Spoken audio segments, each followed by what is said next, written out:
Good evening, I'm Klaudia Czerwińska and you're watching World News Tonight live from Warsaw. According to a joint investigation by several European media outlets, Hungary deployed intelligence officers disguised as diplomats to infiltrate EU institutions in Brussels, prompting the European Commission to announce a task force to investigate the claims. More on that soon. And as we go to air tonight, those are our top stories. The largest fuel supplier in Serbia is hit by US sanctions. Living in the eye of the war, a journey to Kramatorsk, Ukraine. Laszlo Krasnohorka is awarded the 2025 Nobel Prize in Literature. Hungary has been accused of sending spies to the very heart of the European Union's institutions in Brussels. Budapest allegedly sent intelligence officers posing as diplomats to Brussels in the biggest EU spy scandal in recent years. Our Europe correspondent Alex Cadier has the story.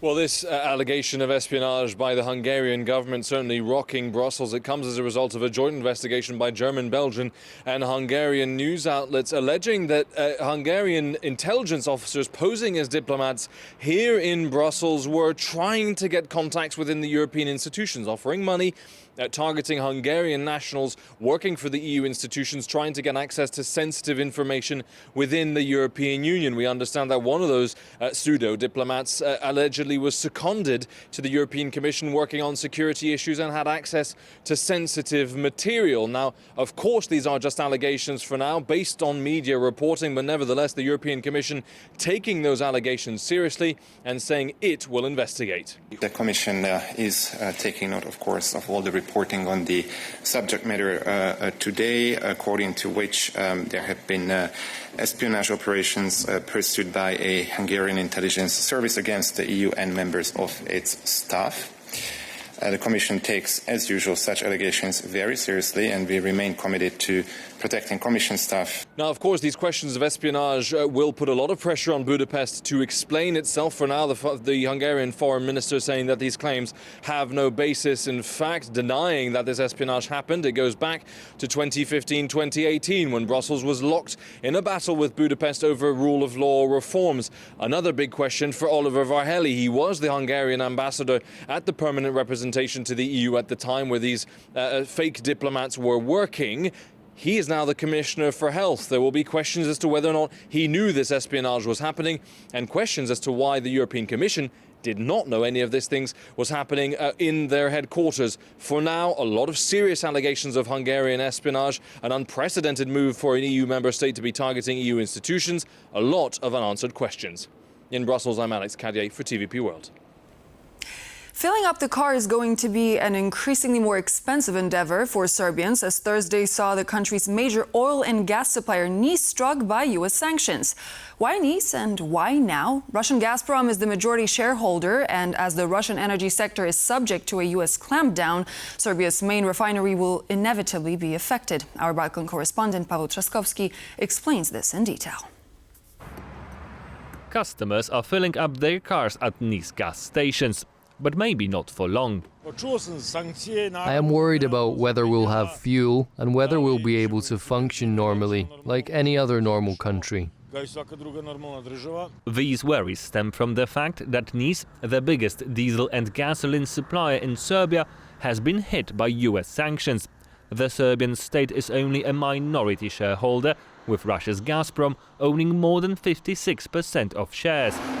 In an effort to clamp down on Russia's oil revenue from Europe, the US imposed sanctions on Niš in January this year. And after a series of waivers, they finally went into effect on Thursday. As a result, Serbia's main refinery, which was supplied via the Croatian oil transport system, is no longer receiving Russian oil. Niš can still process its crude oil reserves, maintaining supply to the 330-some stations it operates across the country, as well as in neighboring Bosnia and Herzegovina. We have sufficient supplies. There are no restrictions when it comes to the quantities customers can purchase, and sales are operating as normal. And although fuel price and availability at Niš stations should be stable for a while, Nice is expected to face payment problems. The key question for me is how we'll manage if banks cut ties with Nice, which I'm almost certain will happen immediately for most banks. We've already seen that card companies like Amex, MasterCard and Visa halted transactions as soon as sanctions started at 6 a.m. Individual customers will still be able to pay with cash, but legal entities will encounter major difficulties in carrying out their transactions. Companies like Air Serbia, Petrochemia and others directly dependent on Nice will likely struggle to pay for fuel. To resolve the situation, the Serbian state could buy out Russian shares, thus transforming the ownership of the company. Nice was sold to Gazprom in 2008 for a controversially low sum of 400 million euros. After the Russian invasion of Ukraine, Belgrade repeatedly mentioned buying Nice back, but the promises failed to materialize. Now, with US sanctions imposed and threatening Serbia's oil supply, the country's president, Aleksander Vučić, announced the talks with Russia will resume. Paweł Trzaskowski for TVP World. A former public servant charged with espionage after years of passing official documents to Russian intelligence. That's not the plot of a new spy thriller, but the real-life story of Tomasz L, who is believed to have passed documents to Russian operatives entering and operating in Poland. Maciej Wilowski has more on the story and the issue of Russian spies in Poland. It was here at Warsaw City Hall that Tomasz L used his position as a public servant to forge fake identities and personal documents for Russian agents operating in Poland. Through his actions, which went on for 5 years before his ultimate arrest in 2022, Tomasz L may have put in danger the personal information of countless citizens. Poland's internal security agency first detained Tomasz L in March of 2022, influencing the Ministry of Foreign Affairs' decision to expel 45 Russian diplomats from Poland later that month.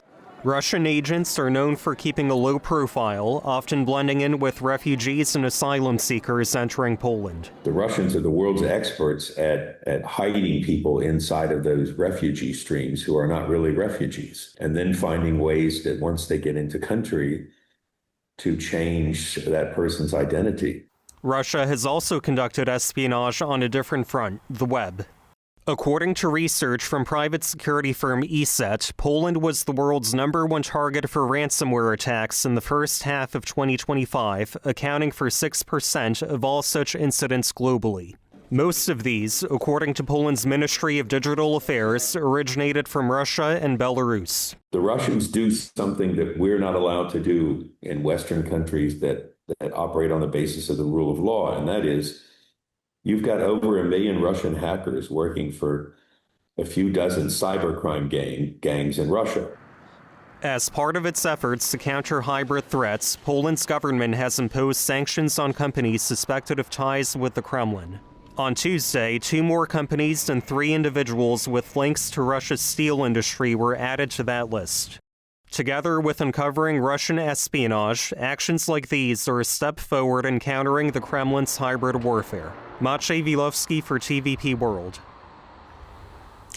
For the first time in 2 years, there is a realistic chance to end the war in Gaza. After the bloodshed, countless lives lost, and a conflict that polarized the world, a first step towards peace between Hamas and Israel is finally materializing. And yet, the announcement sparked some controversy even in Poland. Sonia Gatabishchan has more on the recent breakthrough and the steps involved in the first stage of the ceasefire. After 2 years of bloodshed, a glimmer of hope. Israel and Hamas have agreed to the first phase of a ceasefire plan brokered by the U.S. The proposal includes the withdrawal of Israel's troops to an agreed-upon line. We pray to God that this time it is serious and that there will be a permanent ceasefire and an end to the war.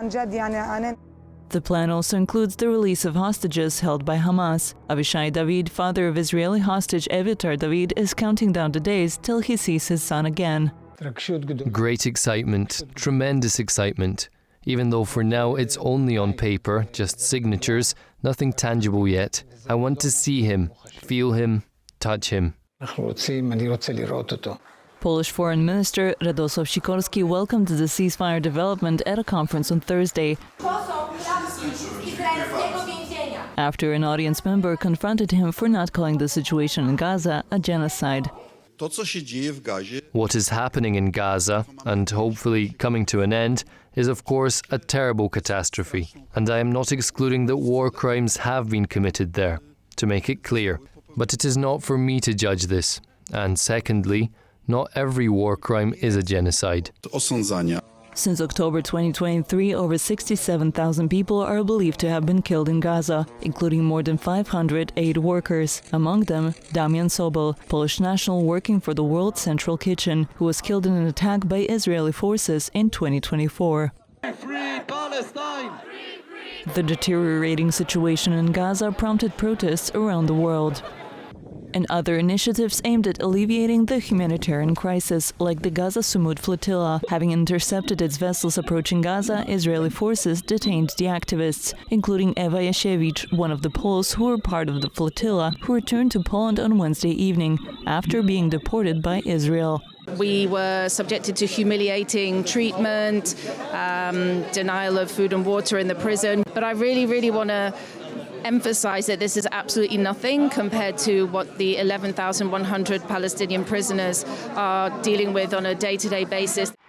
The first phase of the ceasefire plan also includes the release of some Palestinian prisoners. The second phase, which could include complete Israeli withdrawal, disarmament of Hamas, and new governance arrangement in Gaza, is still to be negotiated. For TVP World, I'm Sonia Agata-Biszczan.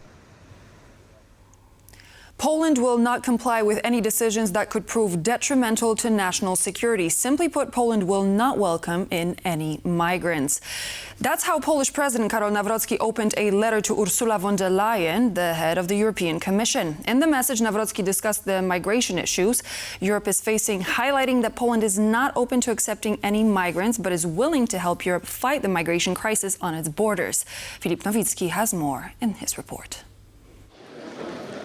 The letter was sent several days ago and was made public on Thursday. This came just hours before Polish President Nawrocki's trip to Estonia for the Arealist Group Summit, an informal annual meeting of EU heads of state. The move comes as Brussels nears the deadline for finalising next year's EU migration policy. Poland will not comply with any decisions that could prove detrimental to its national security. Simply put, Poland will not welcome in any migrants.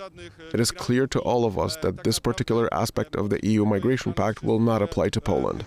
Nawrocki urged Ursula von der Leyen to focus on addressing the root causes of migration instead, which, in his opinion, was prompted primarily from poor economic and security situation in African and Middle Eastern countries. He also pointed to continued attempts of illegal crossings along Poland's eastern frontier.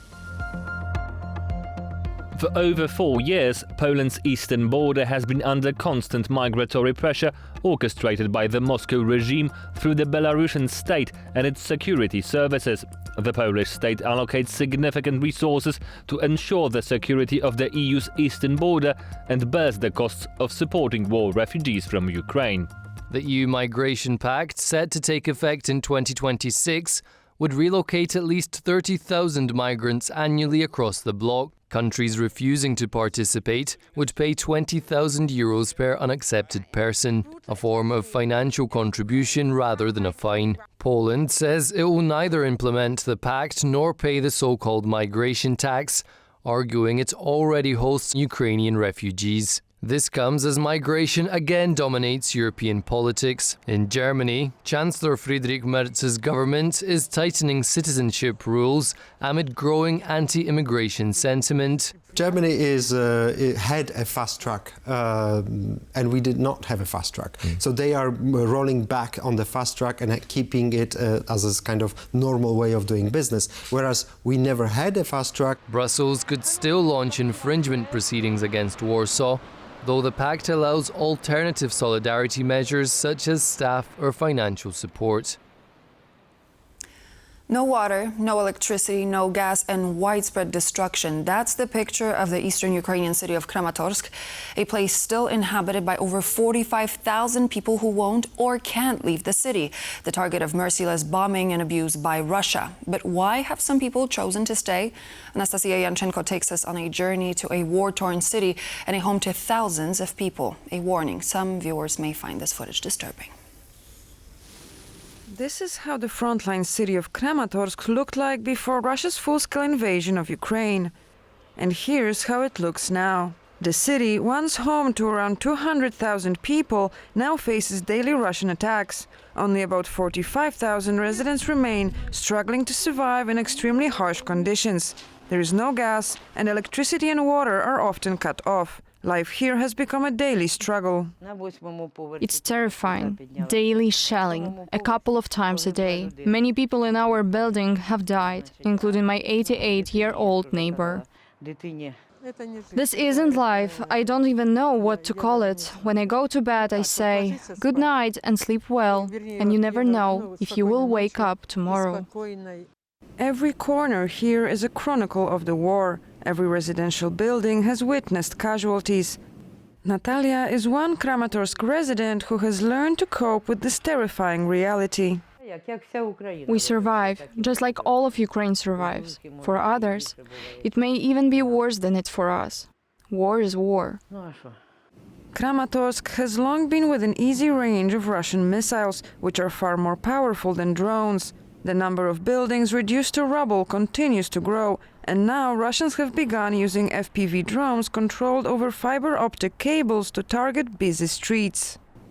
This video, which went viral on social media, shows a Russian deploying the drones in Kramatorsk, the first time Russia has used a cable-controlled FPV since the start of the war in 2014.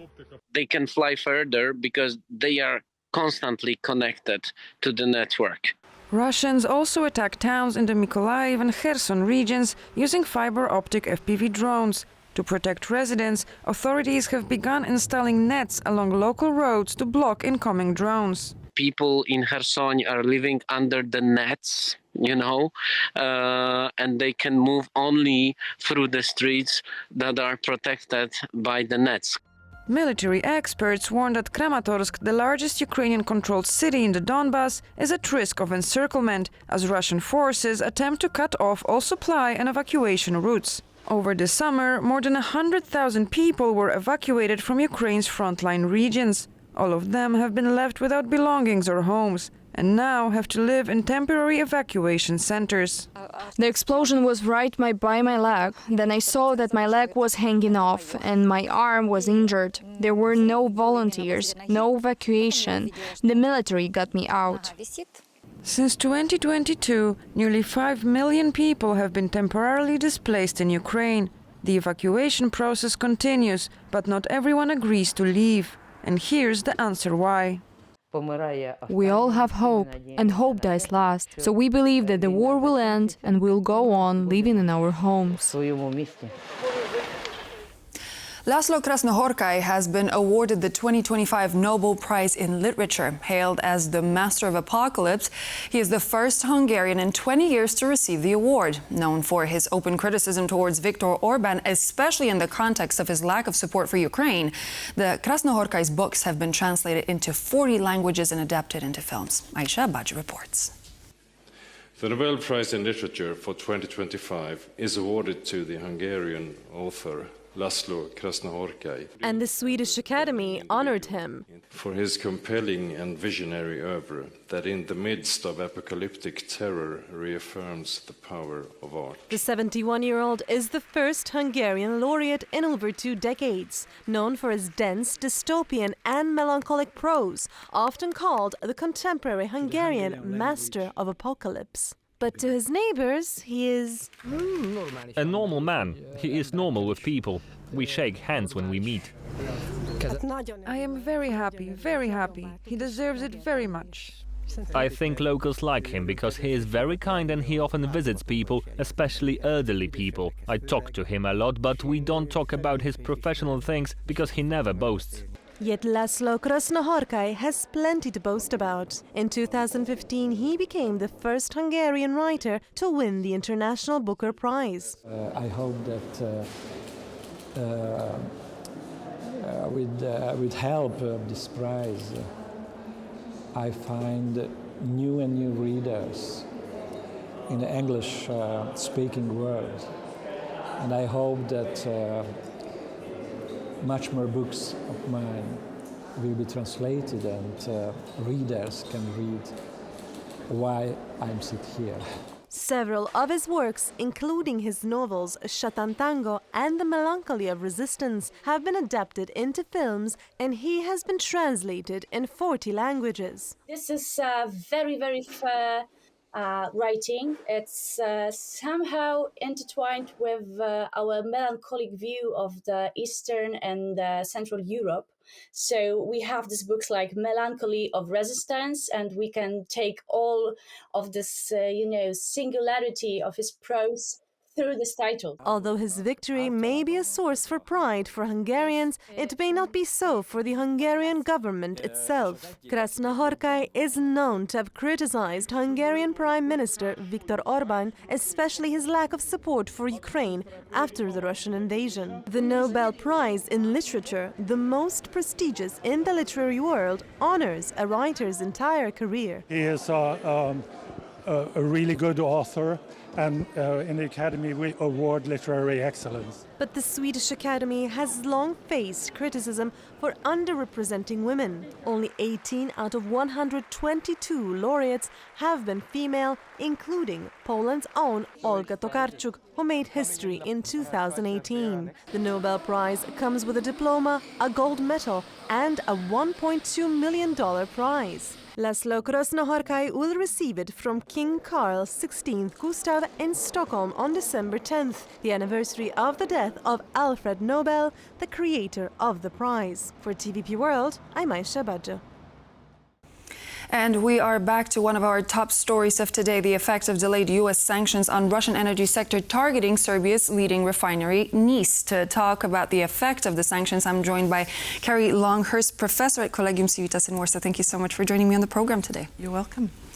So let's give our viewers a little bit of context when it comes to Niš.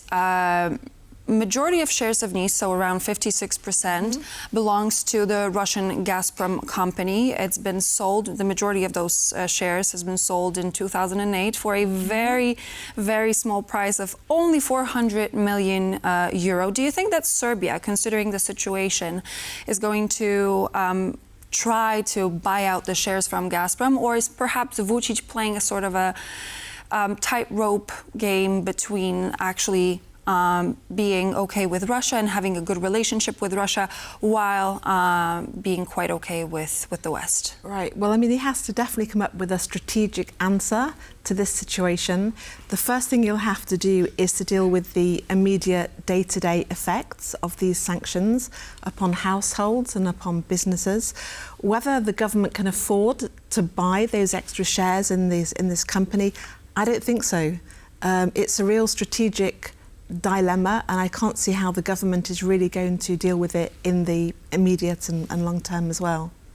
With the US forcing somewhat Europe to reduce its reliance on Russia's fossil fuels, because it's not just Serbia that is going to feel the effects of those sanctions because they were introduced on Thursday today. Do you think that this tactic is going to bring the desired result, something that the US administration might have possibly had in mind, or is it going to be successful? I think it's really hard to say, but from my perspective, the situation that we really should be thinking about is how the Serbian government is going to cope and the Serbian people are going to respond to this and deal with it in these next few days and weeks. The problem is, absolutely, Serbia is hugely reliant upon Russia for its energy supplies. But it's a real double or even a triple whammy, because not only that, but also Serbia's energy mix doesn't have the renewables to compensate against the loss of this, because of the reliance upon non-renewable energies. So it isn't just dealing with these immediate sanctions. The fact is it doesn't have hardly any other energy resources to rely upon. Looking at countries like Serbia that are going to be affected, do you think that the fallout from the U.S. sanctions is actually going to rile people up and push them away from the West and away from the U.S. as a consequence of these sanctions, and perhaps closer to Russia? Or is it actually going to make them take a step back and think, dealing with Russia and Russian energy is actually not very, very good for us as of now, as of the sanctions that were introduced, and we're actually getting ourselves closer to the West? Okay, I think it's going to be polarizing. I think, which will kind of reflect Serbian population anyhow. So of course you're going to have that proportion of society who will want to veer more towards Russia. And then I think you'll have the younger portions of society who will want to see this as an opportunity and a stepping stone to realign the country towards the West and the European Union. So I think it will have more of a polarising effect, which the government is also going to have to deal with as well. We've had an official statement from Nice saying that Nice is working to overcome this situation, adding that it would work with the US Treasury to seek its removal from the sanctions list. You mentioned a scenario where Serbia is highly dependent on the Russian energy sector. How do you think they're going to try and troubleshoot this situation otherwise? I really don't see any immediate solution. These kind of negotiations are going to take quite a long time. So I don't think we're going to see a solution very quickly, and I think it's going to trickle around over the next few weeks and months. Do you think the European Union is going to reach out a helping hand to Serbia? Well, the thing is, you know, the EU has been reaching out to Serbia for a long time. The EU has been trying to encourage Serbia to redirect or improve its energy mix, to invest more in hydropower, in solar power. And because of its dependence on Russia and because of the government's kind of bigger, warmer relations with Russia, it just hasn't taken those calls seriously. And as a result of that, energy is one of those areas where Serbia has been really a long way from aligning with EU norms and values. And this is contributing to this terrible situation right now. So it was warned, it was encouraged, it was supported through finance and technical support to move away from Russia. But it simply hasn't done it. And this is the result. So we're talking about the sanctions on the energy sector that are hitting countries other than Russia. What other consequences do you foresee for Serbia and for the region as a result of these sanctions? Because this is not only the energy sector that we're going to be looking at in time to come. Yeah, well, it's going to be households, it's going to be businesses, it's going to be the transport sector. Banking, perhaps? The whole area. I mean, it will have a trickle-down effect upon the economy as a whole, especially because I don't see an immediate or a short-term solution being reached. So I think it's going to be, like I said, polarising and economically really disastrous. Another reason why I'm saying that is because over the last few months and years, whereas other countries also in the region have been developing renewables, as I mentioned, but also diversifying, for example, getting energy from Azerbaijan, Serbia has been doing none of that. So, you know, they're in a really bad shape. They're 2 steps behind most of their regional neighbours like Montenegro or Albania, for example. This must be a challenging situation for the Serbian government. How do you think Aleksandar Vučić is actually trying to explain this situation to his people? Well, I think you were reporting a bit earlier about it. I'm sure he's cross, I'm sure he's frustrated, and I don't see how he can really overcome these difficulties in the near future. He might start, you know, trying to row back towards Russia.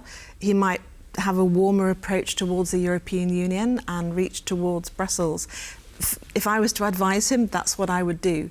This is a kind of opportunity, I think, for the government to really think about the strategic future of the country geopolitically and economically, and really the best course of action. It might be painful, but it has to be a European future. Do you think that this situation that is currently taking place in Serbia and is going to affect more countries is actually a warning shot for some of the European countries, the members of the bloc who are still dealing with Russia when it comes to its crude and to its energy sector? Yeah, but the thing is, you know, it's another warning shot. This has been in the making for, I think, for many, many months, if not years now. So they shouldn't be wholly surprised with this kind of move and seeing the effects it's having. Are they prepared? Probably not, no. I think people haven't really been taking it very seriously. But maybe this more recent episode may well indeed push people into making a better decision. Last but not least, we know that Serbia is formally seeking European Union membership, but they refuse to join the sanctions against Russia. Do you think that this situation is going to give them a stimulus to rethink their decision? In a sensible world, yes, it would do, but we're not necessarily living in a sensible world right now. That would be a logical conclusion I would choose as a Serbian leader. Let's hope that at least some thought is given to that, to redirect the country towards the West and Brussels. And yeah, time will tell. I wouldn't want to kind of put my finger on something, definitely. Thank you very much. Carrie Longhurst, professor at Collegium Civitas in Warsaw, was my guest tonight. Thank you so much for joining me. Thank you. And so this would be all for now here on World News Tonight. I'm Klaudia Czerwińska. Thank you very much for joining us, and I hope to see you back here on TVP World for more news and features.